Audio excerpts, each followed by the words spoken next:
Well, Camilla, we spoke on Monday when you interviewed Katie Amess following the horrific murder of her father, David Amess, by an Islamic fanatic who'd been converted online, that we were shocked that just before Katie Amess gave that press conference demanding a public inquiry into her father's death, Yvette Cooper, the Home Secretary, said there wouldn't be one, which seemed to be a very crass thing to do. But Katie Amess and the Amess family were invited to Downing Street yesterday to speak to the Prime Minister and the Home Secretary, and it wasn't clear for what reason. So Georgia Cohen, our producer, went down to number 10 Downing Street, and she caught up both with Katie and also Radd Seiger, that's the family's spokesperson, after that meeting. And here's her discussion with Katie and Radd. I am disappointed that a full inquiry wasn't announced, to say the least. I think everybody knows that was what I wanted. The Prime Minister did say that we should meet with Lord Anderson and figure out if he can answer the questions that we want answered. If we don't get satisfactory answers, then we could figure out a way for maybe somebody else to answer some questions. And he said the door isn't totally closed, there is a small glimmer of hope. The press conference was very emotional, and I know personally it affected me, but looking around, had obviously moved a lot of people in the room, and I'm sure a lot of people watching it at home. How has the reaction been since then? And do you think that the reaction that you had when you were in that press conference may have swayed the decision today and kept open the doors?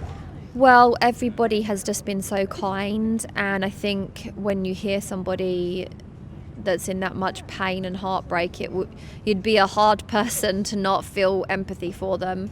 So I think sometimes we forget that these are real human beings that these stories on the news are happening to, so it kind of put a face to the headline. And I never wanted to come out and have to speak to the press, because obviously grief is such a personal thing, but I wasn't getting anywhere by keeping my story inside and trying to do all these meetings behind the scenes. So it was my last resort to speak to the press, and I'm so grateful because you are the ones that got the story out there and got people, you drummed up support, and hopefully that's what helped change their mind when they saw the pain and the torture that we are still in as a family. So yeah, I think the press conference was very helpful for letting Yvette and Keir see that we're real people, and this is a real thing that's happening to us.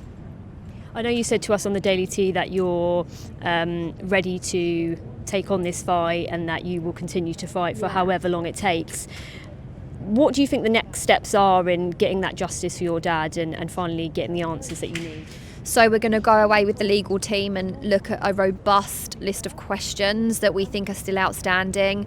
Who made the mistakes, why they made them, the rationale for making them, why records weren't kept properly, why notes weren't passed on, why there's no record of the meeting between the coroner and counter security, there's no notes, that whole thing is missing. We want to have a robust list of questions so that we can set that forward to Lord Anderson and give him the chance to come back with some answers. And if we're still not satisfied, then we'll figure out a plan B. Understandably, the family are disappointed that they didn't get their public inquiry, but on our side, on the advisor's side, our job today was to shift them from that position that they had on Monday, that there would be no inquiry, and at least get them to hear us and to maybe reconsider. And we feel we achieved that goal today, because what has been agreed amongst us all is that we will work with the independent prevent reviewer that the government have appointed, Lord Anderson KC. He's going to do these reviews, that we will engage with that, the legal team and the family, and then we will see where we get to. If that review answers the questions that the family have, then fine. We don't believe that these reviews will give the family those answers, but it's absolutely right, we think, to work through that process. And then the Prime Minister has agreed to reconvene, and let's see. And I think my takeaway is that he's kept an open mind, and it doesn't mean there's going to be an inquiry. But he said if at the end of that process, the investigations that they're going to do don't answer all the questions, then they'll take another look. We as a team believe that the only way the family are going to get these answers is through a fully independent, judge-led statutory inquiry. We stick to that position. They were never going to agree that today because that's not the way these things work. Our job today was to shift them from that letter on Monday, and we think we did that. What do you feel the next step should be in terms of actually getting this justice and getting to that point where hopefully an inquiry will be called? What will the next steps be, and how long do you think it's going to take? Well, I think that today, best will in the world, I think we're looking at a number of months, the Prime Minister said, but the work will start immediately. We will work with the independent reviewer, and we don't have any papers that the government has at the moment, so we're going to have to get all those papers and go through those in detail. We will then draw up a list of questions on behalf of the family, and then we will sit down with the independent reviewer and the family and go through those questions. If he is able to come up with answers to those questions, then the family may be satisfied with that. He won't be able to because he will not be speaking to any of the people involved in letting the killer go. So this is not what we want. The family are suffering terribly.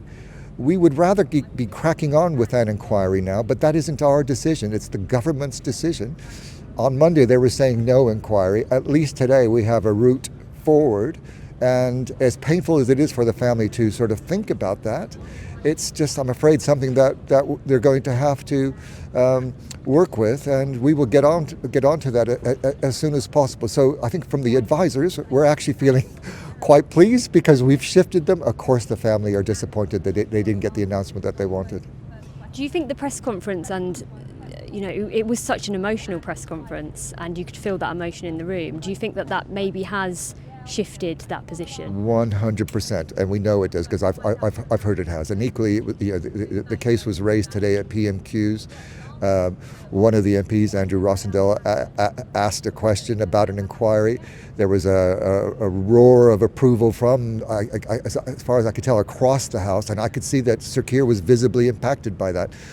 It seems crazy to me that in this country, the only way to get governments to reconsider things is to get you wonderful people in the media out, to raise public pressure, and that's really what then it gets them to reconsider things. And it's absolutely exhausting for the family to go through these media rounds, and they're heroes for doing that. So the press conference absolutely did its job, and thank you to you and colleagues in the media for supporting that.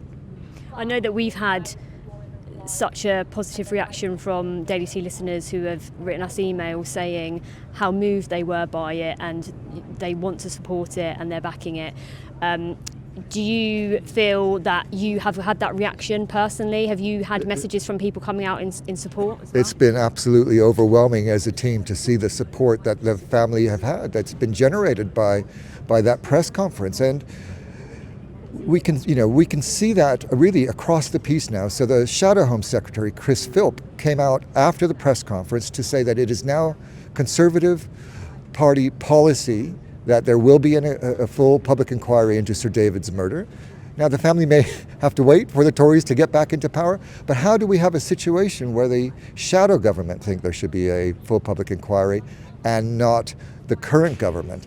Unfortunately, the power rests with the current government. So we have a bit of an issue with the Tories at the moment, because when they were in power, why didn't they themselves order inquiry? So that's a bit of a bitter pill to swallow. But as a campaign, we're very positive. We're looking forward.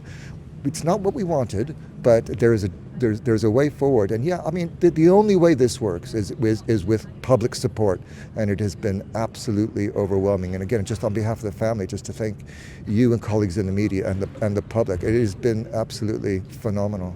To be fair, Kamal, listening to their reaction there to the meeting, there are some notes of positivity there. Clearly they want a full public inquiry. They will continue to push for that. But it does seem as if this entire decision is being looked at and reviewed. And all they want really, deep down, this is what Katie said on Monday, they just don't want this happening to another family because of how horrifically traumatic, understandably, it's been. But as we also discussed in that episode of the Daily Tea, Katie Amess is not going to let this lie, so we shall continue to follow her progress.